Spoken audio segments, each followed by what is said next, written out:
Je vais commencer par me présenter très rapidement. Jean-Cyr Mekamedep. J'ai connu le monde agricole il y a cela 3 ans seulement. Et pendant ces 3 ans, j'ai pu lancer 4 activités. J'ai lancé une cacaoyère. J'ai lancé une bananeraie. Donc la culture de la banane, du cacao. Et j'ai lancé une ferme de poules pondeuses. Et je suis en train de lancer une ferme de pisciculture. Pour l'instant. À côté de cela, je suis formateur et j'accompagne les porteurs de projets agricoles au travers toute l'Afrique via ma chaîne YouTube et les autres canaux de communication, notamment les réseaux sociaux, WhatsApp, Facebook, site internet et tout ce que vous connaissez. Donc, je fonctionne à double vitesse. Donc, en même temps sur le terrain et en même temps accompagnateur. Donc, la chance que vous avez aujourd'hui, certainement, je suis sûr, c'est d'avoir devant vous quelqu'un qui maîtrise un peu tous ces domaines et qui peut bien vous orienter. Mais en écoutant la présentation, on est en train de former aujourd'hui des conseillers agricoles. Est-ce que c'est bien ça? Vous voulez être des conseillers agricoles? D'accord. Alors, je vais prendre juste quelques minutes pour planter le décor parce que Sydney m'appelle coach. Oui, le coach, c'est pas quelqu'un qui vient pour faire des discours. Le coach est là pour la transformation des vies. Voilà. Permettre à quelqu'un de partir d'un point A à un point B, à un point C, dans la réalisation de ses projets, de ses objectifs. C'est le but. On en a pour 2 heures. Toutes mes excuses parce que je suis venu, on est arrivé en retard. Je ne sais pas si j'ai encore mes 2 heures ou je n'ai que 1 heure, 1h30. 2 heures. OK. Pendant ces 2 heures, ce qui est déjà bien, c'est que chacun a préparé un stylo, mais concentration au maximum. Concentration au maximum. Je pense que vous allez entendre peut-être des choses que vous n'avez même pas encore entendues, que ça existe au Congo, bien sûr, puisque nous parlons du Congo. Et je vais vous faire aussi des choses peut-être que vous n'avez pas encore fait. Parce que pour que ça on puisse passer d'une étape à une autre, il faut que ça bouge, n'est-ce pas? D'accord. Est-ce qu'il y a des gens ici qui ont fait déjà une formation ou ont lu des livres sur l'agriculture d'une manière générale? Levez seulement la main. Est-ce qu'il y a des gens ici qui ont déjà fait un premier contact dans le monde agricole, peut-être théoriquement comme, ok, pratiquement, 1 personne, 2, ok, très bien, très bien, très bien, d'accord. Alors, comme il a donné le plan, il a dit l'importance de l'agriculture, qu'est-ce qu'il faut faire pour y arriver et comment est-ce qu'il faut faire pour y arriver. C'est le plan qu'il a donné. Donc, je vais essayer de suivre ce plan-là. L'importance de l'agriculture. Chers amis, chaque fois, lorsque je suis assis, peut-être au bureau ou n'importe où, en train de réfléchir sur quel genre d'activité que un Congolais et un Africain, moi je fonctionne plus sur le plan africain, c'est pas seulement au niveau du Congo. Voilà, aujourd'hui j'ai plus de 500 personnes que j'accompagne à distance. Voilà, donc je parle de l'Afrique. Donc chaque fois que je me mets en train de réfléchir sur quelle est l'opportunité, quelles sont les opportunités qui sont à la portée des Africains aujourd'hui, qui peut leur permettre de transformer leur vie et la vie de leurs citoyens. Il n'y en a que 2. Pour parler de l'Afrique ou du Congo, il n'y a que 2. C'est pour ça que j'ai dit, préparez-vous à écouter des choses peut-être que vous n'avez pas encore écoutées. Il n'y a que 2 opportunités à ce jour que j'ai identifiées qui peut permettre à un Congolais tel qu'il est, avec ses moyens limités, de tout genre, moyens financiers, moyens matériels, moyens humains, avec tous ces moyens limités, il n'y a que 2 opportunités. 1, c'est l'agriculture. Et quand on parle de l'agriculture, c'est un gros mot. Je vais essayer un peu de disséquer. Quand on parle de l'agriculture, et d'un côté, il y a l'agriculture, et de l'autre côté, il y a, voilà, déjà, ça commence à venir.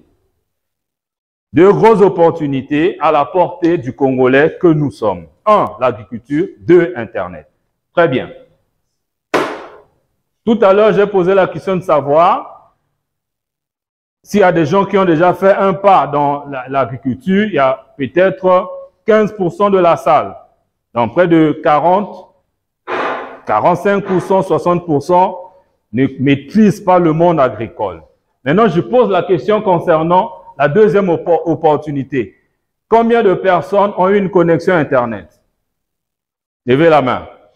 Très bien, très bien. Alors, je peux dire 95%. Là, on a 15, bon, pour être un peu gentil, 20% des gens qui ont déjà fait un pas dans l'agriculture. Et là, on est 95%. Génial. C'est déjà un très bon décor. Et on va y arriver. Quelles sont les opportunités qui sont dans l'agriculture? Franchement, si je dois me mettre à citer, on va terminer la réunion, la formation. On ne va pas terminer. Je vais vous le prouver. Des opportunités qui sont dans le monde agricole. Déjà, quand on parle de l'agriculture, on parle de 1, l'agriculture au sens propre. 2, on parle de l'élevage. 3, on parle de la transformation.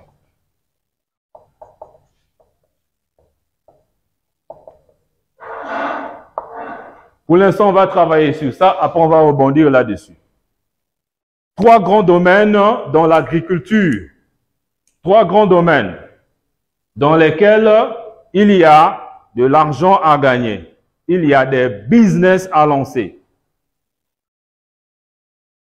Mais, avant de rentrer dans quelques détails importants en ce qui concerne ces 3 grands domaines, et vous dressez même la liste, peut-être 10 opportunités là, 10 là, 10 là, 10 là, ou même plus. Il y en a plus, il y en a énorme. J'aimerais revenir sur une chose qui me tient à cœur et que je voulais vérifier à votre niveau. La chose qui me tient à cœur, c'est quoi? J'aimerais savoir. Et la question va être un peu, peut-être une question bizarre. D'accord? Mais restez attentifs. Est-ce qu'il y a des gens qui s'aiment ici?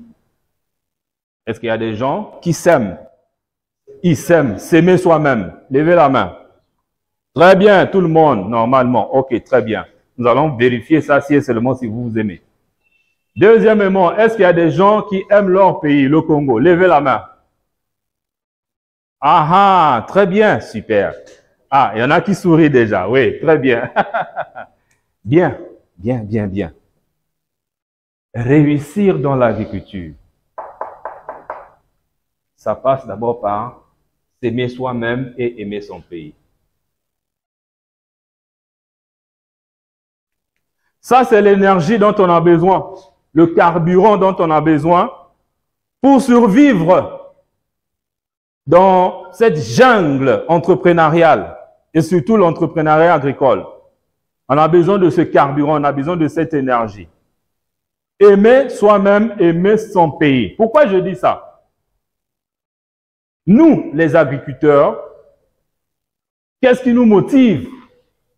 Qu'est-ce qui nous pousse tous les jours sous le soleil à aller tenir la roue et tout ça là? Premièrement, nous voulons apporter une contribution dans notre monde, les amis.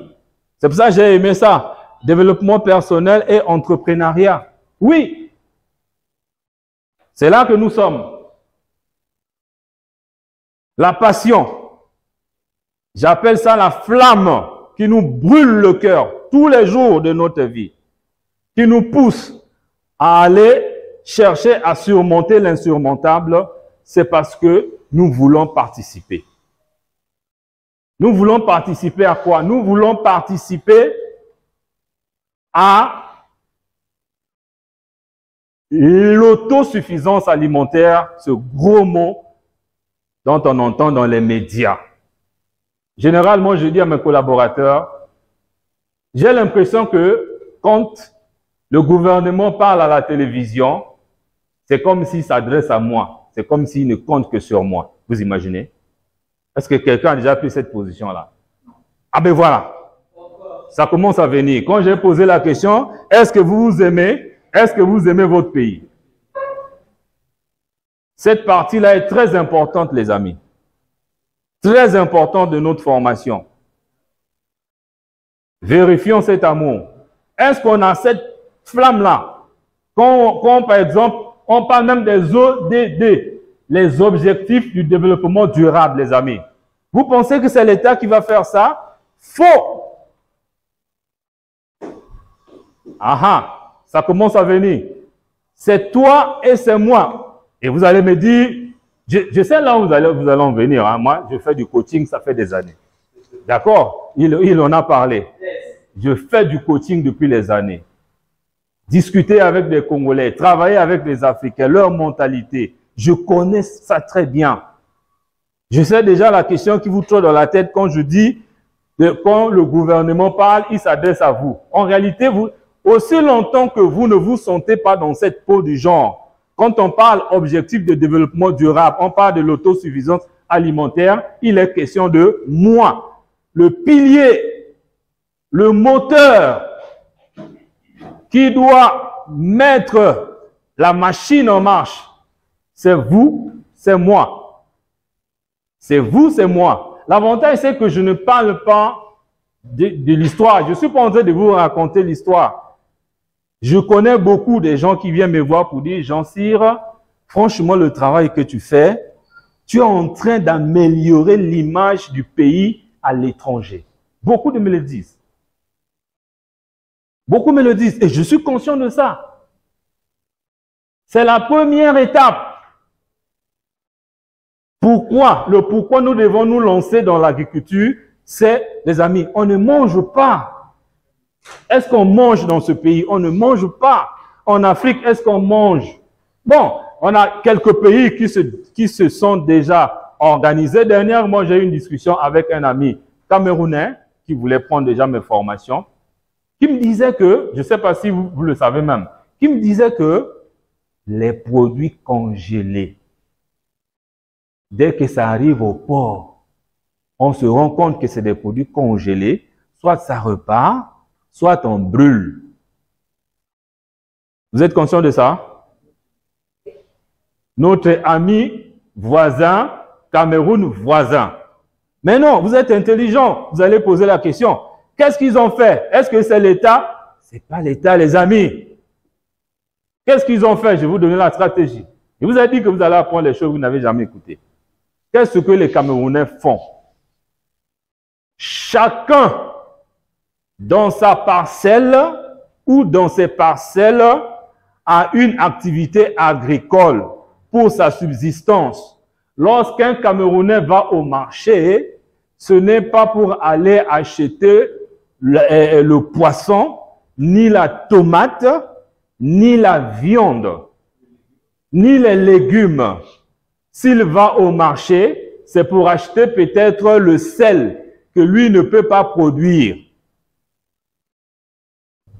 Et oui, ça commence par là. Quand je dis que c'est nous qui sommes le moteur du développement, ça commence par là. Et je parle ici, c'est ce que je fais. Quand je dis que j'ai un élevage de poules pondeuses, ça se passe chez moi à la maison. D'abord. Et ensuite, ça va s'étendre. Est-ce que quelqu'un dans la salle a une culture au moins à la maison qui peut au moins rassurer le petit déjeuner des enfants, du genre les œufs, du genre le poisson, du genre la tomate, du genre je ne sais pas quoi, les concombres. Quelqu'un dans la salle en a combien? Une personne sur je ne sais pas combien. Qu'est-ce qui nous empêche de le faire? Ah ah. Je vais vous donner la parole un moment. Si vous avez des questions, mais je pense que je réponds en même temps à vos questions, même si ce n'est pas encore posé. Qu'est-ce qui vous empêche de le faire? Les amis, prendre je ne sais pas quoi, même le concombre qu'on a planté à la maison, c'est le concombre qu'on a acheté et les fruits là, on a jeté quelque part et ça commence à pousser, les amis. Ah oui, on vous forme conseiller agricole, oui, mais des conseillers très pratiques, pratico-pratiques. Les amis, vous n'êtes pas fatigué de l'école, là où on apprend, après il n'y a rien. Et alors, vous avez même arrêté, mais pourquoi continuer? Donc, première raison pour laquelle nous avons tous obligation de se lancer dans l'agriculture, c'est qu'on ne mange pas, on a faim. On a faim. Prenons la décision. Il faut que je réduise la quantité de la nourriture que j'achète au marché. Une bonne partie doit sortir de ma maison, de chez moi. Voilà la première bonne décision que chacun ici, que je vous invite à prendre. Pourquoi? Parce que ça ne coûte rien. Je vous ai pris l'exemple du concombre qu'on a semé. Ça peut être la papaye. Vous avez acheté une papaye, vous mangez la chair. Que faites-vous des fruits? Que faites-vous des fruits de papaye que vous mangez? C'est pas bon qu'un Congolais puisse acheter la banane, la papaye, la tomate, la viande, le poisson. C'est pas normal. Disons assez, c'est assez. Ça doit s'arrêter. Première raison, c'est ça. Deuxième raison, donc ici, c'est pour manger. Nous faisons l'agriculture pour manger. Mais la deuxième raison, les amis,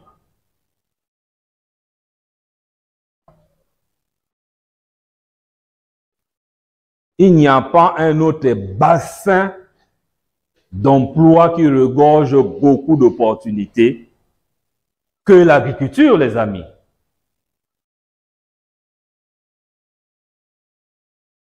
Chaque fois que vous lancez une ferme agricole, vous donnez au moins un emploi à 3 personnes.